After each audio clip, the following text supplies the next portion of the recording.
Assalamualaikum warahmatullahi wabarakatuh. Waalaikumsalam warahmatullahi wabarakatuh. Alhamdulillah, salatu wassalamu ala asyrafil anbiya'i wal mursalin wa ala alihi wa sahbihi ajma'in man tabi'ahum bi ihsan ila yaumil din. Amma ba'd. Surat Al-Jumu'ah. Al-Jumu'ah pakai dhamma, bukan Al-Jumu'ah tapi Al-Jumu'ah. Dinamakan dengan surat Al-Jumu'ah karena di akhir dari surat ini ditutup dengan panggilan untuk melaksanakan sholat Jumu'ah. A'udzubillahi minasyaitonirrajim. Ya ayyuhalladzina amanu idza nudiya lis-sholati min yaumil jumu'ati fas'au ila dzikrillah. Ini dinamakan dengan surat Al-Jumu'ah karena disebutkan di akhir surat ini kata-kata Al-Jumu'ah, seruan untuk melaksanakan sholat Jumat di hari Jumat. Ada beberapa perbedaan pendapat di antara ulama tentang kapan sholat Jumat itu diwajibkan.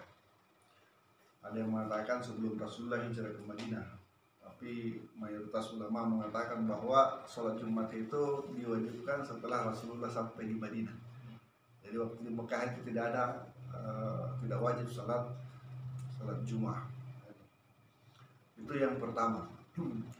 Kemudian istilah-istilah yang perlu dipahami adalah ya pertama mungkin diawali surat ini dengan kata A'udzubillahi minasyaitonirrajim bismillahirrahmanirrahim yusabbihu lillahi ma fis samawati wa ma fil ardh. Berarti tasbih. Kata tasbih. Yusabbihu lillahi ma fis samawati wa ma fil ardh wa huwa al-azizu al-hakim. Nah, ini petikan-petikan istilah. Jadi pertama tasbih, yang kedua al-aziz al-hakim. Walladzi ba'atsa fil ummiyina rasulan minhum. Berarti istilah al-bi'tsah, kenabian. Nabi mengutus nabi. Al-ummiyin. Ummi, istilah ummi. Termasuk rasul, istilah rasul. Yatlu alaihim ayatihi wa yuzakkihim at-tazkiyah. Wa yu'allimuhul kitaba wal hikmah. Berarti ta'limul kitaba wal hikmah. Ini poin-poin penting. Ta'limul kitaba wal hikmah. Wa in kanu min qablu lafi dhalalin mubin. Berarti ad-dhalal. Kata ad-dhalal. Ini kapan masuk dalam kategori dhalal, kapan masuk dalam kategori tidak dhalal. Tatkala yu'allimul kitaba wal hikmah. Wa akharina minhum lamma yalhaqu bihim wa huwal azizul hakim.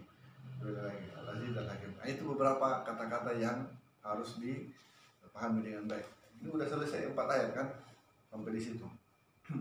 Apa ya? Dzalika fadlullahi yu'tihi man yasha wallahu dzul fadli al-azim. 4 ayat. Itulah keutamaan.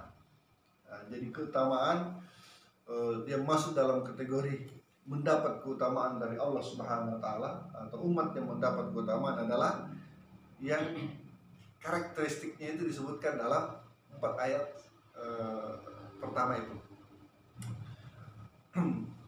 Surat Al-Jumu'ah bersandingan dengan surat As-Saff. Surat As-Saff itu dinamakan juga dengan surat Al-Qital, surat perang, berbicara masalah perang. Jadi Al-Jumu'ah ini kalau di surat As-Saff berbicara ditutup dengan bicara tentang perang, di surat Al-Jumu'ah ini ditutup dengan salat berjamaah di hari Jumat dengan barisan yang rapi. Jadi kalau mau berjihad ya harus berjamaah. Itu kan federasinya. Jadi berjamaah, jihad berjamaah. Termasuk di awal surat itu disebutkan tentang janji Isa alaihissalam akan diutusnya seorang nabi. Di Al-Jumu'ah ini dijelaskan bahwa janji Isa itu ada di surat Al-Jumu'ah. Walladzi ba'atsa fil ummiyina rasulan minhum. Itu diantara hubungan antara apa namanya As-Saff dengan Al-Jum'ah. Kemudian di surat As-Saff itu Musa mengungkapkan tentang gangguan, tentang derita yang dirasakan oleh seorang nabi bernama Musa alaihissalam karena sikap orang-orang Yahudi. Orang-orang Yahudi itu nabinya pun diganggu, bukan cuma umat Islam di Palestina itu, tapi nabi mereka sendiri diganggu. Kalau di surat Al-Jumu'ah berbicara tentang keutamaan Nabi Muhammad dan keutamaan umatnya. Nah, itu diantara itu namanya al-munasabah, hubungan-hubungan. Dan ini masuk dari bagian al-ijaz al-Qur'ani, kemujizatan Al-Quran karena bersandingan diantaranya dengan surat yang maknanya atau kandungannya sangat serasi. Nah, jadi bertetangga pun itu harus diserasikan. Nah, itu diantara kemujizatan. Sama dengan umpamanya Al-Fatihah bertetangga dengan surat Al-Baqarah. Kenapa? Al-Fatihah ditutup dengan walad dhalin, Al-Baqarah dibuka dengan hudal lil muttaqin. Ada keserasian. Begitu juga dengan Al-Jumu'ah dan As-Saff, masuk dengan Al-Munafiqun. Berarti setelah perjuangan rapi siap untuk berjihad harus mengantisipasi golongan munafikun. Ini bersandingan kan itu. Artinya barisan orang-orang yang ngaku-ngaku sebagai kawan tapi sesungguhnya mereka adalah Al-Munafiqun. Kan dari As-Saff, kemudian Al-Kitab, kemudian Al-Jumu'ah, barisan rapat dengan dibuktikan dengan salat berjamaah di hari Jumat. Kemudian hati-hati musuh dalam selimut, yaitu Al-Munafiqun.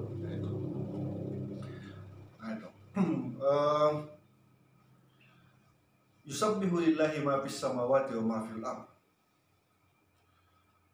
Ini kalau dalam kajian nahwunya pakai ilmu fi'il mudhari, berarti harus senantiasa selalu bertasbih kepada Allah Subhanahu wa ta'ala. Yusabbihu, bukan sabbah tapi yusabbihu. Yusabbihu artinya selalu continue, selalu berulang-ulang. Zikir paginya, zikir sorenya harus jalan terus. Selain doa, munajat, salat tahajud, berdoa untuk kemenangan dakwah. Yusabbihu lillah. Dan yang bertasbih itu bukan cuma manusia tetapi termasuk semuanya. Wa in min syai'in illa yusabbihu bihamdihi walakin la tafqahuna tasbihahum. Semua yang ada di alam semesta ini bertasbih kepada Allah Subhanahu wa ta'ala, dari pohon, batu dan lain-lain. Huwallazi ba'atha fil ummiyina rasulan minhum. Nah, ini karakter. Jadi ummi, jadi sila tadi yang kita ini kan yusabbihu, tasbih, berarti harus senantiasa bertasbih. Tujuan kebenaran harus senantiasa berzikir, bertasbih kepada Allah Subhanahu wa ta'ala.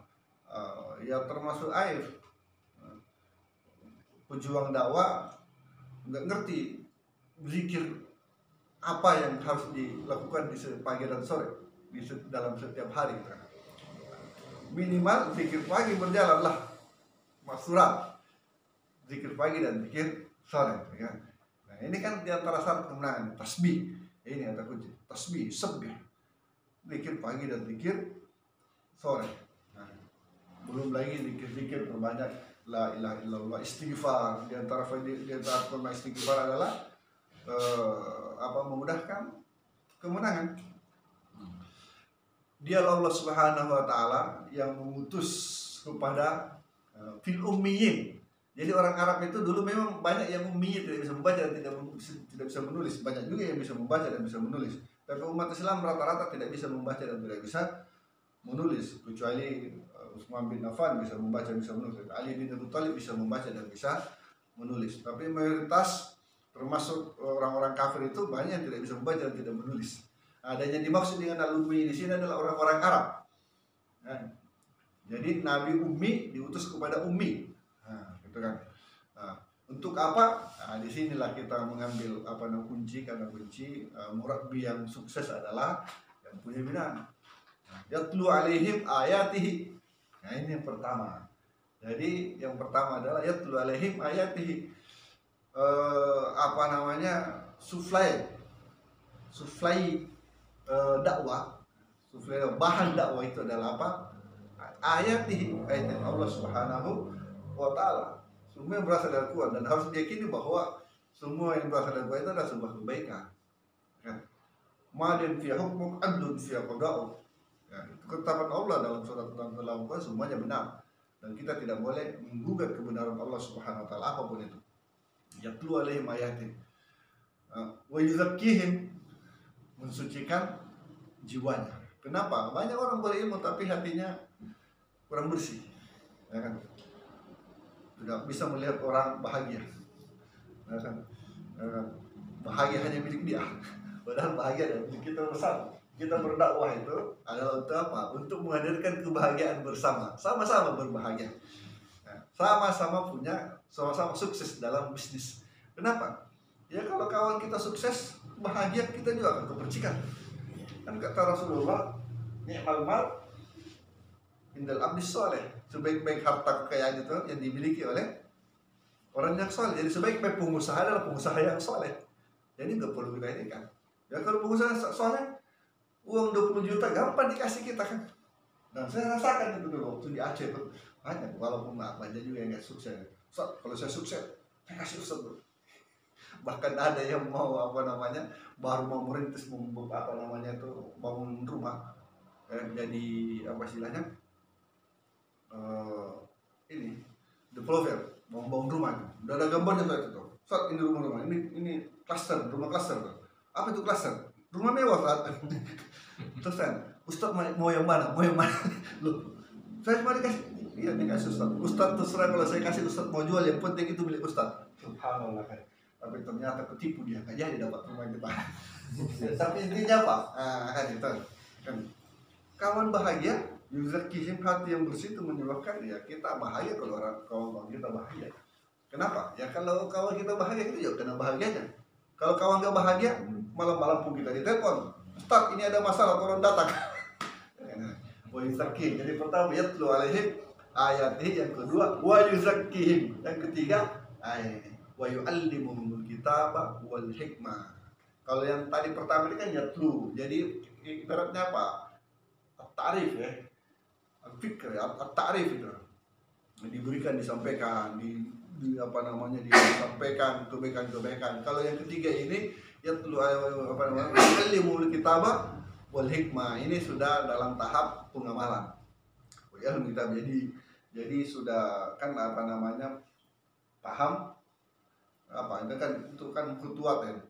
Jadi mengerti, tahu, kemudian yang kedua mengamalkan, yang ketiga mendakwahkan al-harakah. Yatlu wa yu'allimul kitaba wal hikmata wa in kana min qablu lafi dhalalin mubin. Siapa yang kita dakwahin? Orang-orang tersesat.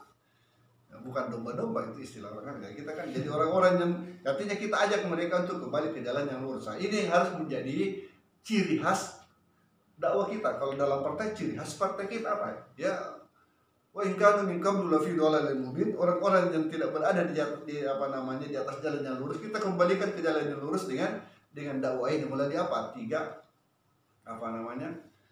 hal. Yatlu alaihim ayatihi, diajak banyak-banyak baca Quran. Kalau Hasan al-Banna kan mengatakan kadar itu minimal 1 juz, one day one juz. Itu bukan apa namanya, bukan sesuatu yang baru, kan dulu tuh Hasan al-Banna mengatakan 1 juz 1 hari. Kemudian al-Banna juga membiasakan kadar itu supaya selalu iltizam dengan maksurat pagi dan sore. Kubra. Kan kata Hasan al-Banna itu, kalau hati lagi lesu, maka usahakan supaya baca maksurat walaupun sugra. Kalau lagi lesu, ya kan?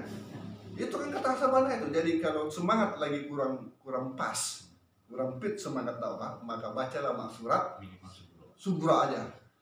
Kalau tiap hari sugra, ya gimana bisa dapat 10%? Kan gitu. Jadi sebenarnya itu adalah kubra. Ini semangat menggebu juga sugra aja gitu kan. Bahkan kadang maksuratnya cuma 1 kali dalam 1 hari. Sugra lagi kan. Nah ini kan. Sugra itu kan 3. Apa bedanya sugra dengan kubra? Tentang perbedaan maksurat sugra dan kubra.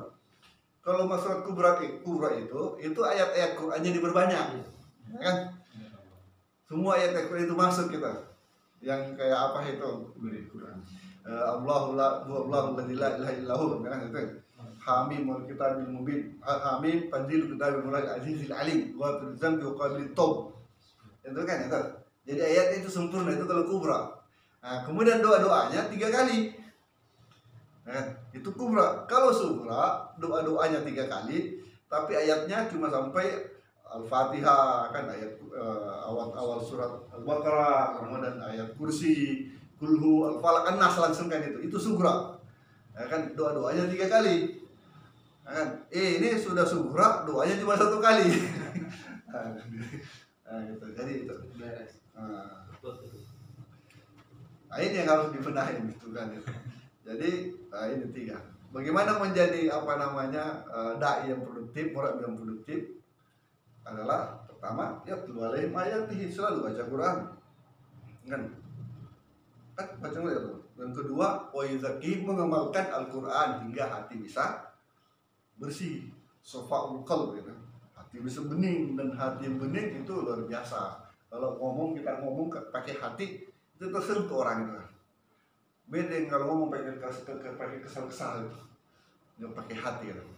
Kalau ngomong pakai hati itu bisa tersentuh gitu. Subhanallah, ya kan?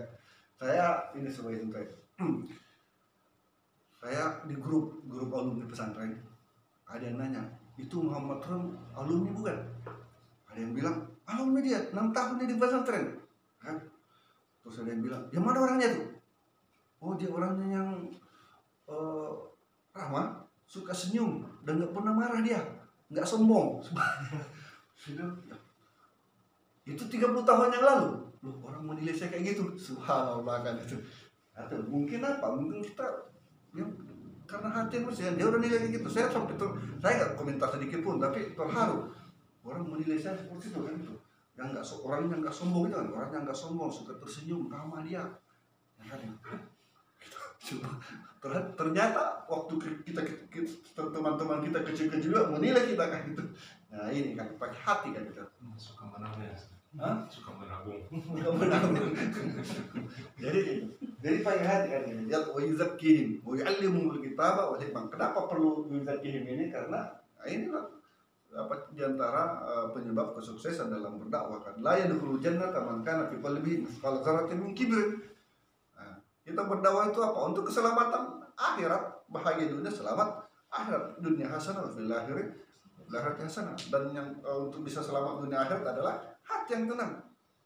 Bagaimana bisa bahagia kalau hati tidak tenang? Mau istri 4 pun kalau hati tidak bahagia, nggak bisa tidur.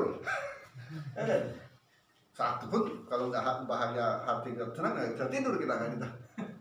Nah, ya, jadi intinya hati tenang, hati bersih selalu. Jadi bahagia di dunia, bahagia di akhirat. Yang ketiga, yu'allimuhumul kitaba wal hikmah, harus memahamkan tentang apa itu isi kandungan dan Al-Qur'an dan al-hikmah itu al-hadis. Ya, al-kitabah itu Al-Qur'an, al-hikmah adalah al-hadis. Dan inilah pedoman utama dari dakwah ini kan, dari 10 wasiat Hasan usulul Islam ya. Di usulul Islam itu apa dikatakan? Bahwa ya landasan dakwah kita adalah Al-Qur'an dan al-hadis. Al-Quran dan al-hadis. Dan wa yu'allimuhumul kitab wal hikmah. Ini menjadi menjindikasi bahwa kita harus nuzan bahwa dakwah ini adalah dakwah yang sesuai dengan Al-Quran dan al-hadis, khususnya sesuai dengan surat Al-Jumu'ah. Itu pesan-pesan utama yang ada dalam surat Al-Jumu'ah ayat 1 sampai 4.